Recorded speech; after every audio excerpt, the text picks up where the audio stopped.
नमस्ते दोस्तों, मैं हूँ रिमिता।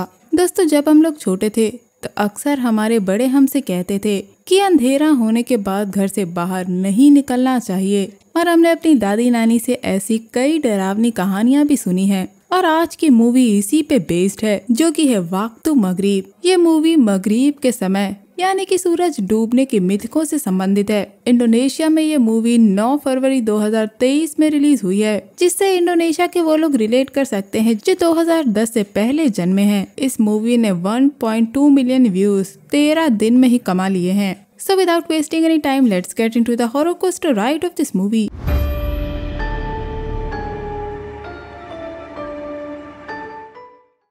कहानी की शुरुआत में हम 3 बच्चों को जंगल के किनारे खेलते हुए देखते हैं, जो कि हैं वाती, कार्ता और द्रजत। अंधेरा हो रहा था, जिसपे वाती घर वापस चलने के लिए कहती है, लेकिन द्रजत और कार्ता थोड़ी देर बाद चलने को कहते हैं, पर वाती चली जाती है। और हम देखते हैं कि उसे किसी के गाने की आवाज सुनाई देती है, जो बच्चों को अपने साथ खेलने के लिए बुला रही थी। और उधर कार्ता जिस लकड़ी से खेल रहा था, वो जंगल में एक पत्थर के पास जाके गिरती है। और जब वो उसे लेने जाता है तो उस गड्ढे से कोई उसका हाथ खींच के उसकी उंगली काट देता है, और वाती को भी कोई खींचता हुआ ले जाता है। और हम बस कार्ता को चिल्लाता हुआ देखते हैं। और इस घटना को 30 साल बीत गए हैं। और यहाँ हम 2 बच्चों को देखते हैं, समन और आदि, जो अच्छे दोस्त हैं। ये दोनों अक्सर स्कूल के लिए लेट हो जाते हैं, और आज भी ये लेट हो गए हैं।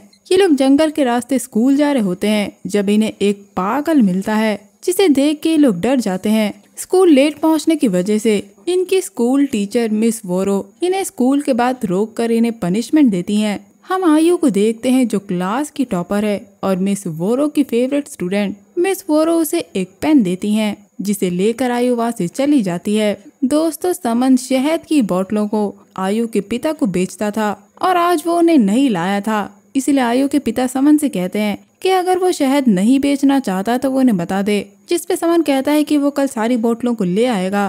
तभी हम देखते हैं कि इनके गांव में एक अनाउंसमेंट होती है, जहां एक आर्टिस्ट की परफॉर्मेंस दूसरे गांव में होने वाली थी, जिसे देखने के लिए समन और आदि उस गांव में जाने का प्लान बनाते हैं। दूसरी तरफ हम देखते हैं कि आयु उस पागल को खाना देने आई थी, लेकिन वो आयु से कहता है कि अंधेरा हो गया है और उसे घर जाने के लिए कहता है। दोस्तों, समन अपनी पैरालाइज्ड दादी और भाई के साथ रहता है। समन का भाई शहर में काम करता है ताकि वो कुछ पैसे कमा सके। उसके घर लौटने पे समन उससे दूसरे गांव जाने की परमिशन मांगता है, लेकिन शहद की बोतलों को वहीं रखा देख उसका भाई उस पे गुस्सा करता है और उन्हें आयु के पिता की शॉप पर बेचने के लिए कहता है, जिसके बाद वो वहाँ से चला जाता है। तभी हम वहाँ पीछे किसी साय को खड़ा हुआ देखते हैं, जिसका एहसास समन को होता है, लेकिन जब वो पीछे देखता है तो वहाँ कोई नहीं था। और एज यूजुअल अगले दिन भी समन और आदि लेट स्कूल पहुँचते हैं, जिस वजह से मिस वोरो इनसे रेस्ट रूम साफ करवाती हैं। अब हम उसी पागल आदमी को उस जंगल में देखते हैं, जो किसी चीज से डर के भाग रहा था,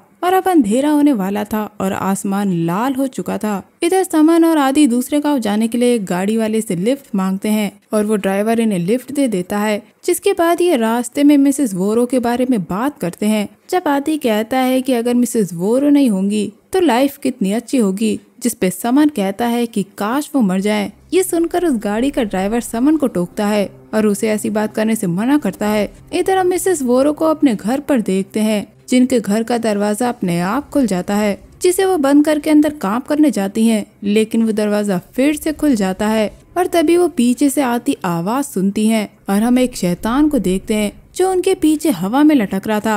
और जब मिसेस वोरो पीछे देखती हैं, तो वो शैतान उन्हें हॉन्ट करता है, और डर के मारे मिसेस वोरो घर से बाहर भागती हैं, लेकिन वो शैतान उन पे कब्जा करके उन्हें जान से मार देता है। इधर दूसरे गांव जाते हुए समन को रास्ते में वही शैतान खड़ा हुआ दिखता है, जिस वजह से इनकी गाड़ी डिसबैलेंस होकर पंचर हो जाती है। तभी रास्ते से 2 गांव वाले जा रहे होते हैं, जो इन्हें बताते हैं कि मिसेस वोरो की मौत हो गई है। ये खबर सुन के समन और आदि मिसेस वोरो के घर जाते हैं।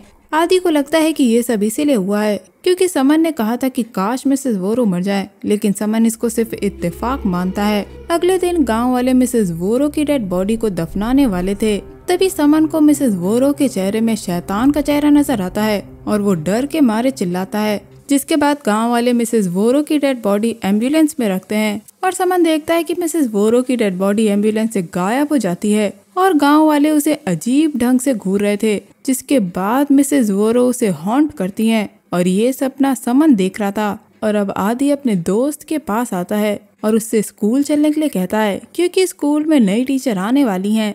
लेकिन समन अभी इस हालत में नहीं है और वो आदि के साथ नहीं जाना चाहता, जिसके बाद आदि वहाँ से चला जाता है। अब रात में समन अपनी दादी की देखभाल कर रहा था जब उसे खिड़की से बाहर कोई खड़ा नजर आता है, लेकिन वहाँ कोई नहीं था। लेकिन समन की दादी उसे देख पा रही थी और हम देखते हैं कि यहाँ समन को मिसेस वोरो हॉन्ट करती हैं और डर के मारे समन मुंह धोने के लिए जाता है, जहाँ उसे वही शैतान नजर आता है जो समन पे कब्जा कर लेता है। इधर रात में सारे गांव वाले नए टीचर को लेने आए थे, क्योंकि अंधेरे के बाद अकेले जाना सेफ नहीं था। और यहाँ हम स्कूल की नई टीचर निंगसी को देखते हैं, जो मिसेस वोरो की जगह आई थी। अब एज यूजुअल अगले दिन भी आदि स्कूल में लेट पहुँचता है, लेकिन मिस निंगसी उसे डांटती नहीं बल्कि क्लास के अंदर ले लेती हैं।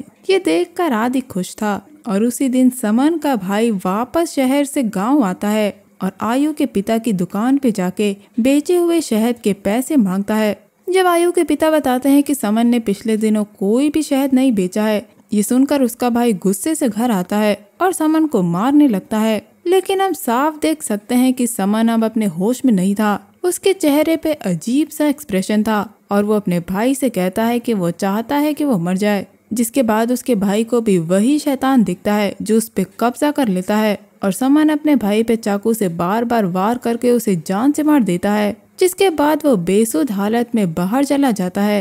वो पूरी तरह पोजेस हो चुका था। अब सुबह होने वाली थी और हम आयु के पिता के शॉप पर देखते हैं कि समन वहाँ अजीब सी हालत में खड़ा था, जो अपना सर बार बार अलमारी पे मार रहा था। ये देखकर आयु के पिता उसे रोकते हैं। तब समन उन्हें शहद की बोतलें देता है जिसमें खून भरा हुआ था और समन वहाँ से भाग जाता है। दूसरी तरफ हम देखते हैं कि गांव के सरपंच के घर पर समन ने उनकी सारी मुर्गियों को जान से मारकर उनका खून शहद की बोतलों में भरकर आयु के पिता की शॉप पे लटका दिया था। जिसके बाद हम आयु को स्कूल जाता हुआ देखते हैं। दोस्तों, अब आयु को भी मिसेस वोरो दिखने लगी थी।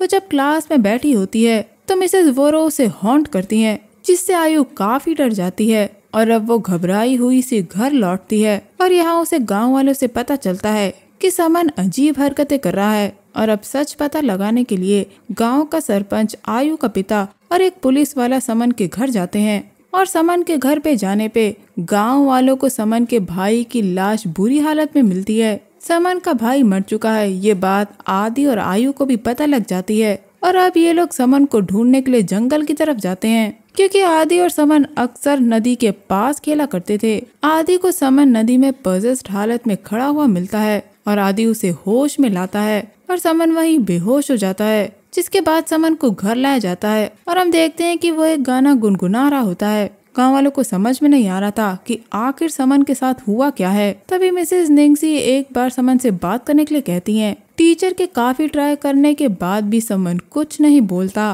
और ये सब वही पागल समन के घर के बाहर खड़ा हुआ देख रहा था। और वो समन के घर पर एक तावीज लटका जाता है। रात में समन अकेले बैठा गाना गुनगुना रहा होता है जब उसे उसका मरा हुआ भाई दिखता है, जो उसे हॉन्ट करता है। और वो शैतान अचानक से समन पे वापस कब्जा कर लेता है और कुछ देर बाद गांव वालों को समन फांसी से लटका हुआ मिलता है, जिसे देखकर गांव में टेंशन और बढ़ जाती है। और अब ये लोग समन को दफना देते हैं। समन की मौत से आदि बिल्कुल टूट चुका था, क्योंकि वो उसका सबसे अच्छा दोस्त था। आदि अब गुमसुम रहने लगा था और मिसेस निंगसी उसे क्लासरूम में अकेले बैठा हुआ देखती हैं और उसके पास जाके उसे संभालती हैं और कहती हैं कि वो दोस्त की तरह कुछ शेयर करना चाहता है तो वो उनसे कर सकता है। निंगसी यहाँ ये भी कहती हैं कि एग्जाम्स आने वाले हैं, इसीलिए वो आज उसकी एक्स्ट्रा क्लास लेने के लिए कहती हैं, जिस पे आदि मान जाता है। रात में निंगसी आदि की एक्स्ट्रा क्लास लेती हैं। तभी प्रेयर्स का समय हो जाता है और निंगसी प्रेयर करने के लिए अपने घर चली जाती हैं। अब जब आदि प्रेयर्स कर रहा होता है तो वो अपने पीछे किसी को महसूस करता है और अब वो शैतान आदि को हॉन्ट करता है। डर के मारे आदि क्लासरूम से बाहर भागने की कोशिश करता है। तभी वो बाहर जाके देखता है तो वहाँ उसे समन रेस्ट रूम साफ करते दिखाई देता है, जो आदि की तरफ बढ़ता चला आ रहा था।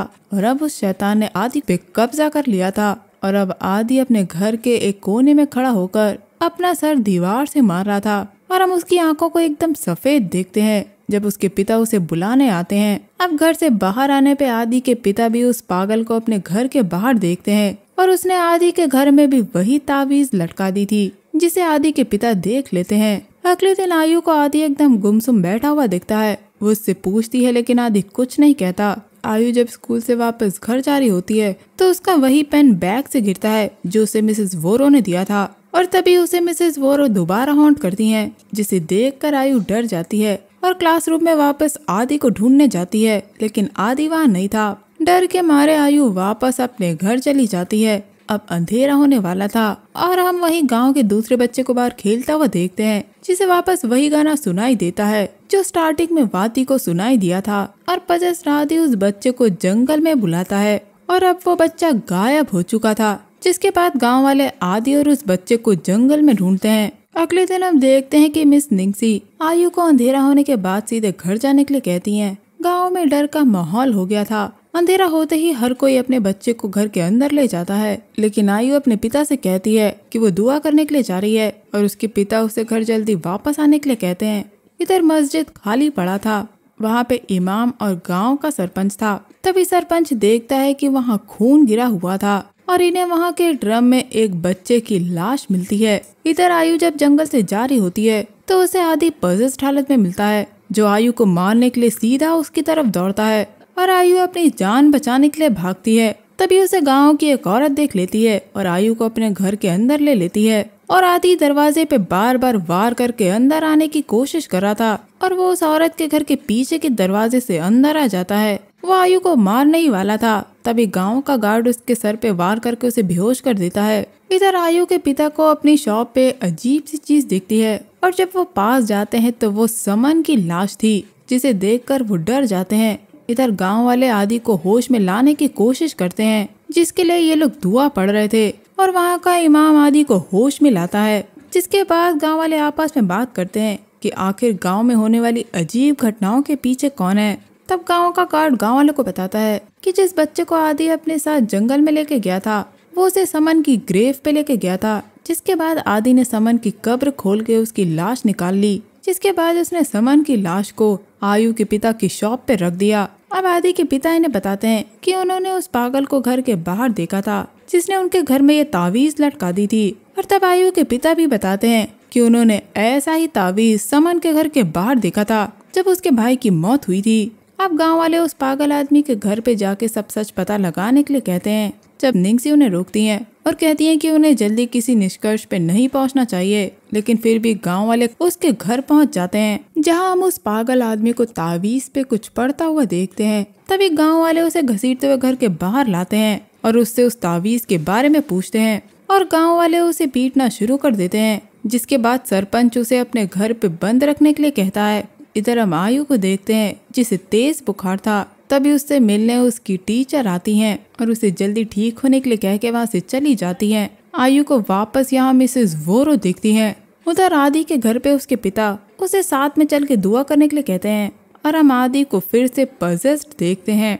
उधर हम सरपंच के घर पे उस पागल को देखते हैं और तभी वहाँ आयु आती है और उससे कहती है कि हमारे पास कोई रास्ता नहीं है, हमें लड़ना होगा। जिस पे वो पागल आदमी कहता है कि आयु आदि को बचाने जाए और वो उस शैतान को संभाल लेगा। जिसके बाद आयु और वो पागल बाहर बैठे गार्ड को मार के वहाँ से भाग जाते हैं। इधर आयु आदि के पिता को आके बताती है कि आदि खतरे में है और ये लोग देखते हैं कि आदि घर से जा चुका था और अब आयु उसी नदी के पास भागती है और इधर वो पागल उस शैतान के घर में आता है जहाँ उसे वो शैतान दिखता है। और यहाँ आता है एक बहुत बड़ा ट्विस्ट कि वो शैतान और कोई नहीं बल्कि मिस निंगसी है और ये पागल और कोई नहीं बल्कि कार्ता है, जिसपे इस शैतान ने बचपन में उस जंगल में वार किया था। अब वो शैतान वाती का रूप लेता है और कार्ता को उसके बचपन के हादसे की याद दिलाता है और कहता है कि वो लोग वाती को भूल गए थे।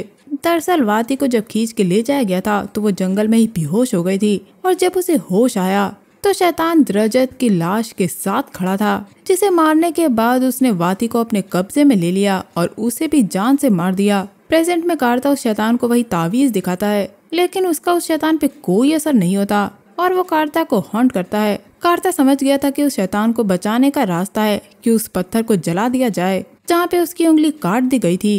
इधर आदि पजेस्ड हालत में उस नदी के पास खड़ा था और सामने से वो शैतान आदि को अपने पास बुला रहा था। तभी वहाँ आयु पहुँचती है और आदि को रोकने की कोशिश करती है। आदि शैतान की तरफ बढ़ता जा रहा था और इधर कार्ता उस पत्थर को जलाने की कोशिश करता है। तभी उसे द्रजत की लाश दिखती है जो उसे हॉन्ट करती है, लेकिन कार्ता जानता है कि द्रजत मर चुका है। वो शैतान आदि का हाथ पकड़ के उसे अपने कब्जे में करने ही वाला था। तभी कार्ता उस पत्थर को जला देता है और दुआ पड़ने लगता है, जिससे वो शैतान चला जाता है और आदि शैतान के कब्जे से छूट जाता है। एंड सीन में वापस हम अंधेरा होते हुए देखते हैं और इस बार भी आसमान लाल था। तभी एक बच्चा नदी के पास खेलने जा रहा था, जिससे उसकी माँ घर जल्दी लौटने के लिए कहती है। और जैसे ही वो बच्चा नदी के पास जाता है, उसे भी वही शैतान दिखता है जो वही गाना गा के उसे अपने पास बुला रहा था और उस बच्चे को भी खींच लिया जाता है। यानी कि वो शैतान अभी भी जिंदा है। और बस ये मूवी यही खत्म हो जाती है।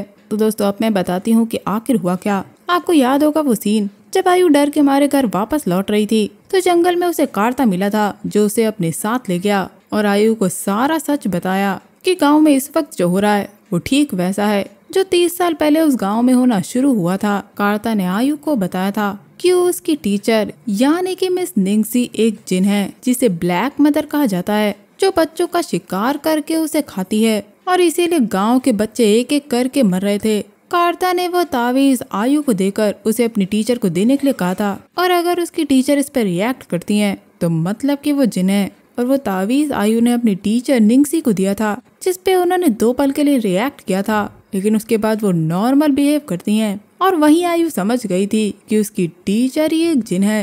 दोस्तों आपको वो सीन भी याद होगा जब मिस निंगसी आयु से मिलने आई थी जब आयु बीमार थी। तब निंगसी यानी कि उस जिन ने कहा था कि उसे कार्ता याद है जो एकदम आयु के तरह दिखता था। यहाँ पे निंगसी ने अपना असली चेहरा आयु को दिखा दिया था और मिस निंगसी ने ही समन और आदि को पजेस्ट किया था। दरअसल उसने वाती का रूप लिया था और अब उसे नया शिकार चाहिए था, इसीलिए वो 30 साल बाद वापस लौट के आया है। तो दोस्तों ये था मेरा movie explanation Indonesian horror movie Waktu Maghrib को लेकर। उम्मीद करती हूँ आपको ये वीडियो एक्सप्लेनेशन पसंद आया होगा। मैं मिलूंगी आपसे अगले वीडियो में, तब तक के लिए अपना बहुत ख्याल रखिए। Stay safe, keep hunting, lots of love.